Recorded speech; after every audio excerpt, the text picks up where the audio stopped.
What's going on, guys? Welcome to another episode with your boy Phrankleen. Here's another live session. Right, if you're watching this, for the first time, you've just joined my channel, thank you for stopping by. If you like what I'm about, be sure to show your support. Hit the like button, hit the subscribe button if my video cuts through, resonates with you. Yep. Hi, you and the Braids, UK. Hit the like button. Hit the like button. Goldie, Leon, Hiyano, Anifowoshi, Kumbi, Arose. What's going on? Priscilla, Chris.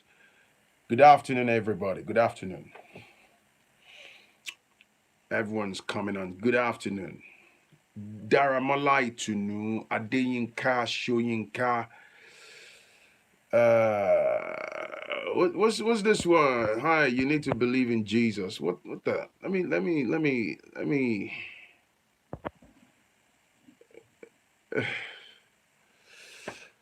Mm. Right.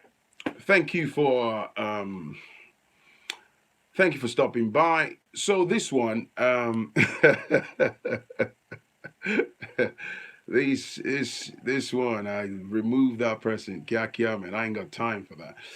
Anyway, this email, this is story time. This is one of the emails from, one of you people, and this particular story, um, really cut through me like a knife. It's heartbreaking. So I'm not going to take too long on this, but I hope people might be able to learn from this. Mobiola Kinshe, hey, my Leeds family, thank you for joining. So this one is one of the those stories, like I said, that really really touched my heart, and then I'm hoping that we can learn from this. For those of you that have been watching my content and been from way back, and for those of you that have just joined my channel, thank you for doing so. But you would have realized that I'm always clamoring for togetherness within the black community. I'm always talking about we are the best assets that we've got. There's nobody come and imbibe or incorporate some form of togetherness if we're not working together and celebrating ourselves and upholding ourselves and building together. So anyway, long story short, so this email came from a brother who watches my channel, and I've only just, indeed I've only just started. I've just barely started. We're about 2 minutes 50 seconds in, so you've not missed much. So I'm getting to the point. Don't rush me, please. I have to basically whet people's appetite. I'm not in a rush. So this one is, as I was saying, is from this gentleman's email. He's based here in the UK. The brother has an extensive background as a business analyst. Has worked in the financial services, the financial sector, which is down in the central part of London for many years. And he's worked so hard. He's educated up to master's degree level with relevant, professional qualifications, within that sector. And he's worked with, reputable organizations. So long story short, he earns about, I think, between £500 or £600 a day. Now, as a contractor, this is a common knowledge within the black community. This is one of the rewarding careers. There are people that work as project managers and stuff like that, business analysts, DevOps and systems testers and all that stuff. Is and people get paid on a daily basis. You can earn £300 a day, £500 a day, £600-700, and on based on your experiences and stuff. So long story short, this brother has been in the sector, and then he came from Nigeria. He's been in the UK for about 14 years of his life. Now, he's got this dude, according to him, he was his childhood friend, who's also here in the UK. Dude used to work I think he used to work in one of the grocery stores, I think Tesco or whatever. So he was working, just stacking shelves and all that stuff, which wasn't paying any great deal of money for those that know those type of jobs whereby you're working perhaps in the checkout or just scanning goods and stuff. But then again, it's a honest living. So long story short, you are earning good amount of money. You're in an industry where you're doing well monetarily. You're pulling in, a nice amount of money, and then your friend says, "Hey, man, come and help me I also want to get into the sector and earn blah blah blah blah. Okay, so and this is again, it's very common in our society where in our community where everyone is trying to get into this project management field. And the truth is, though, I digress a little bit. It's not for everybody. Some people are not cut out for it, but a lot of people are, they're driven by the money, even though they don't have what it takes. Because of course you're triggered when you hear £500 a day, £400 a day. Everybody wants to earn that type of money, which isn't exactly a crime. Wanting to better yourself is a beautiful thing, and the quality of your life. So he approaches his friend and said, dude, help me. How can I get my foot in the door? So I'm gonna say this.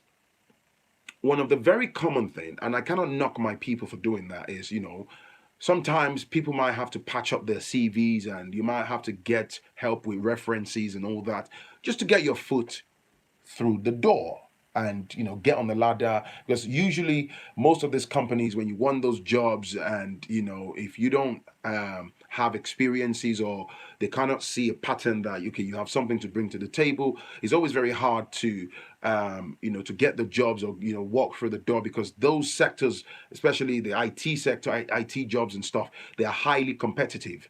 So because of that challenge, sometimes you might be able to get help from Mr. A, Mr. B, Mr. C, whereby be able to beef up your CV and get your legs through the door, and then you take it from there.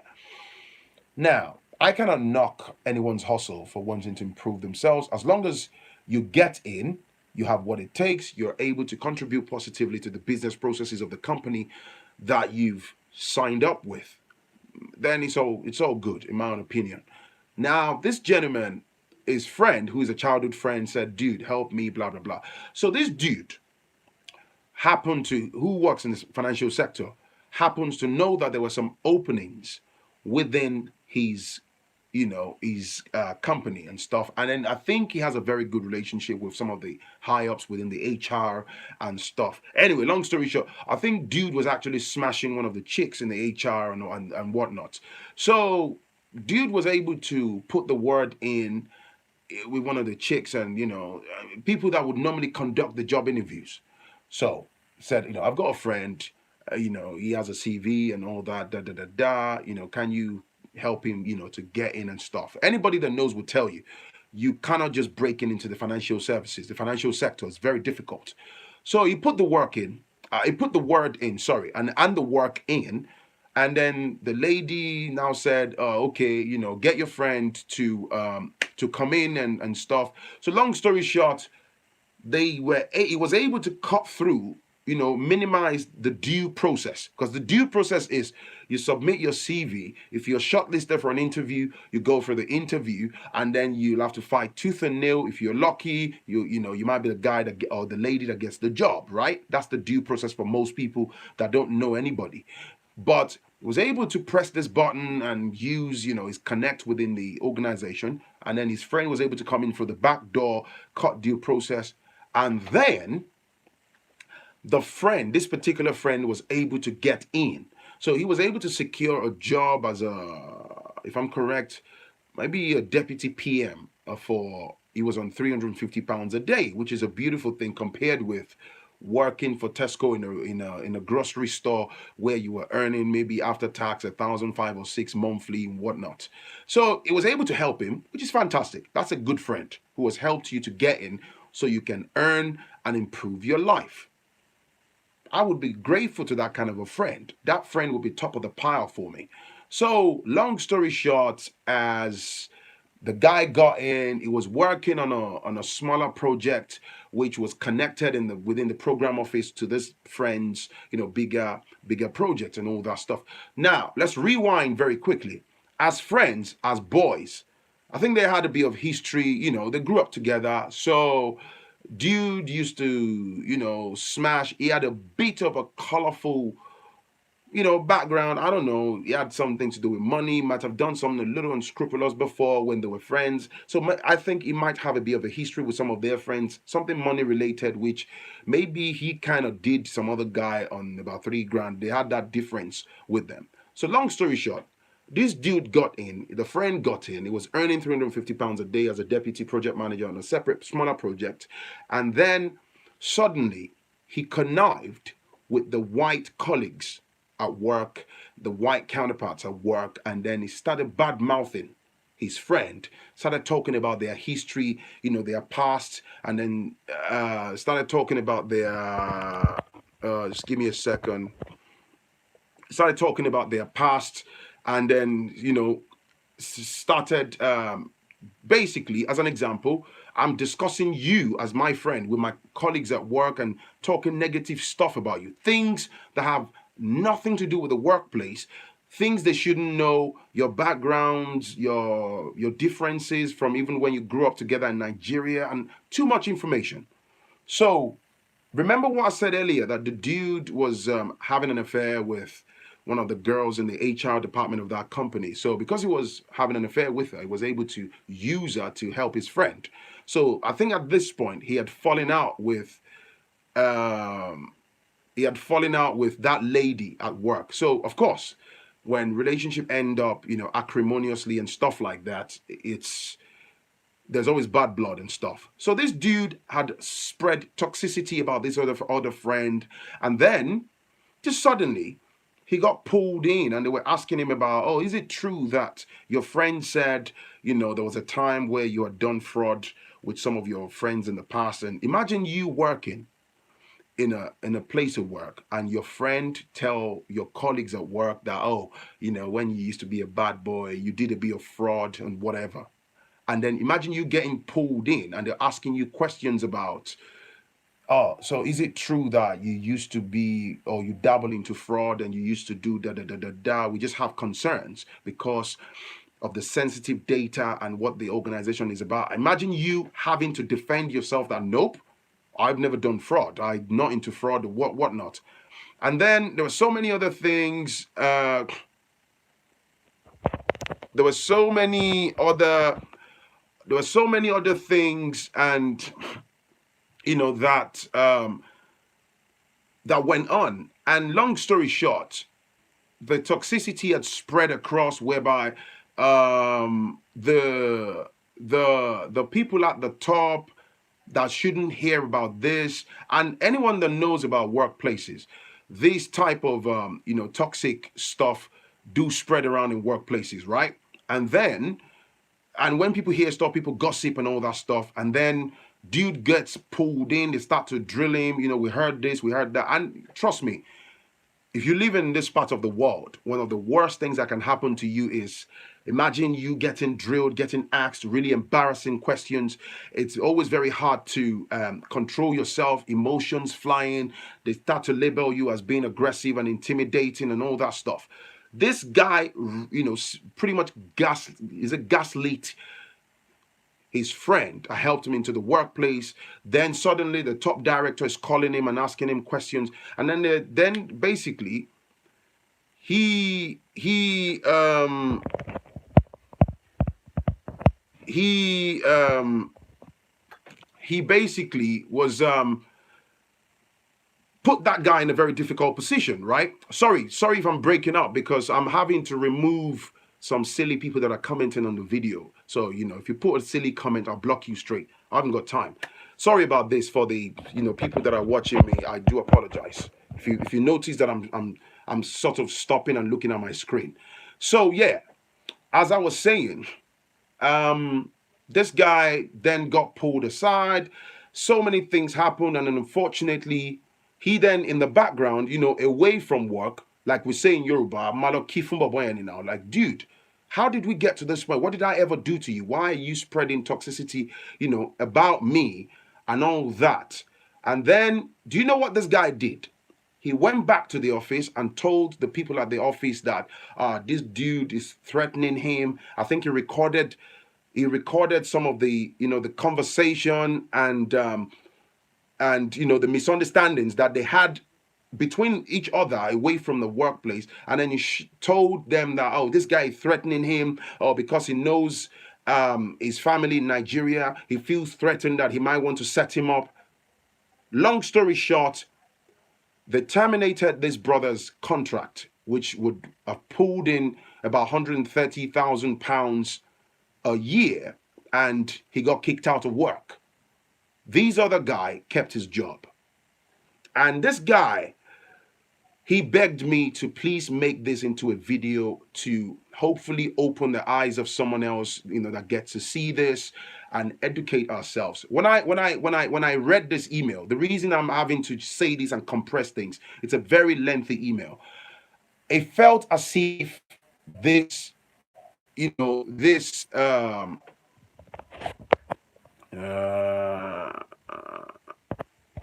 it felt it felt as if this happened to me as a person. Do you get what I'm saying? And it just broke my heart.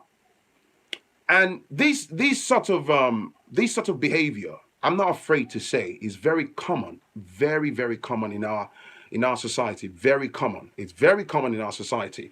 And the only thing I'm going to say, and I'll tell you exactly what I told this gentleman. The Let me say the elites. There is a very common divide and conquer type of strategy, and it hurts me, breaks my heart when I see black folks, when we turn against ourselves. I don't know what anybody would derive from throwing your own kind under the bus. I've made a video before when I say the problem with black people: disunity, self sabotaging, destroying ourselves. How can somebody, they say in Yoruba, and I'm going to have to say this in Yoruba, "Ẹni tó pè wá jẹun, tó mú ni lọ́wọ́ dání." I was moved to tears reading this, but I've heard similar stories. This is why some people would say to you, they don't want to help people. They don't want you to know their business. They don't want you to, just give me a second. There's so many idiots on the live feed today. I think some South Africans are very angry because I made video about xenophobia, what's happening to Nigerians. So they've chosen my live feed to come and start insulting. I'm just busy blocking them. So as I was saying, I'm all for supporting ourselves because it's the only way forward within the black community. But at the same time, you have to be careful about who you help and who you allow into where you're getting your daily bread from. It's it's devastating. It's heartbreaking when we backstab. If only people would understand. You see, this template of divide and conquer has existed for generation and is still existing. So two black people are working in a place. One of us decides to go and try to kiss the backside of the high ups, okay, hoping that he or she will get favor, and then you get promoted, or because you think they like you, then they promote you, or you tend to keep your job or whatever. Then you use that against your own people. Against your own people. You use that to destroy your own brother or your own sister. This is what I talk about. This is one of the craziest things that I see happen in the black community. If you look at Indians, if you employ two Indians into an organization, believe me, the Indians are going to bring in other Indians. They help themselves to grow and expand. Look at Google, all these big corporations. They are littered with Indians. They are littered with Asians. They help themselves. They build a solid unit. But it's always in the black community. We are always self-sabotaging. If I'm looking for a job and a friend of mine can do me a favor, I only speak for myself in this regard, and a friend of mine can help me so that I can get my own daily bread, so I can get mine. Why would you want to connive? Why would I want to indulge in an improper collusion with some other persons and to destroy that person and start telling them stories about what he did in Nigeria, what he did in Ghana, how it was this and that, and why do we do this to ourselves? Do you get what I'm saying? I've told this brother, he's currently unemployed, and he's what's it called now? He's currently unemployed, and he's currently looking for another job, and I'm sure he will get, because he's got tons of what's it called now? Tons of experience, and he's well educated. Hopefully, he gets something against you, but he is really, really devastated that this has happened. And the only reason I'm sharing this is not to inflict anyone with any degree of sadness. It's hopefully to educate ourselves. My advice is protect your daily bread. I'm not saying don't help your brother. I would always need help. You would always need help. We will always need someone. But jealousy, envy, wickedness, unfortunately, these are the factors that are destroying our society. You help a friend into what's it called now? You help a friend to basically, you pull your friend up the ladder. Hey, come and get yours, and he pushes you off that ladder. He tries to push you off the top spot. It's crazy, man. This is why I say that we talk about all these things. Okay, for those living abroad, we talk about discrimination and stuff. But amongst ourselves, it's just too freaking much. The evilness is unbelievable. So the brother, I told him that don't do anything bad. Don't go and don't go and attack anybody physically, so that you don't get yourself arrested, because sometimes when emotion takes the best of you, you might end up breaking the law and committing crimes and stuff like that. But it's heartbreaking when you help someone and they turn around and bite the finger that fed them, and stuff like that. It happens. It happens. In fact, I was talking to somebody a few days ago. He was telling me about office politics, and he was telling me about his own Ghanaian brother conniving with the white colleagues to try to kick him out. And he was the one that helped his fellow Ghanaian brother to, get into that department. I've heard numerous stories. A friend would tell you, hey man, come and join me in this organization. Let's get money together. And you go behind that person to try to destroy them. The question I ask is, why? Why do we keep doing this to our own kind? I would never understand this. Yeah, yeah, don't worry about it. There's so many trolls. I think the trolls, they came from the previous episode when I talked about the xenophobia and the killings, Nigerians in South Africa, and I've had so many nasty emails and so many trolls and leaving comments. I've been blocking them. You always get the odd one or two stupid people, but from that video, there's been tons of trolls. But I'm not bothered. Don't worry about it, man. So what do you do? Protect your daily bread. In Yoruba language, they would say "oreniwon," but I'm always clamoring for, advocating for. It's always nice to help, okay? But don't help at the detriment of your daily bread. It's your boy Phrankleen. Thank you for watching. Thank you for stopping by. If this is your first time on my channel, be sure to hit the like button, hit the subscribe button, look around my channel, and then yeah, I will definitely catch you in the next one. If you want to send me emails, please look through my description. There's my email address. Share your stories with me. Let's educate ourselves. And like I say, if you've watched this from the start or you're watching the playback and then you realize that I'm poking at my screen, I've had to block some, couple of silly people, trolls. Anyway, thank you for watching and enjoy the rest of your day. Peace and love. Bye now.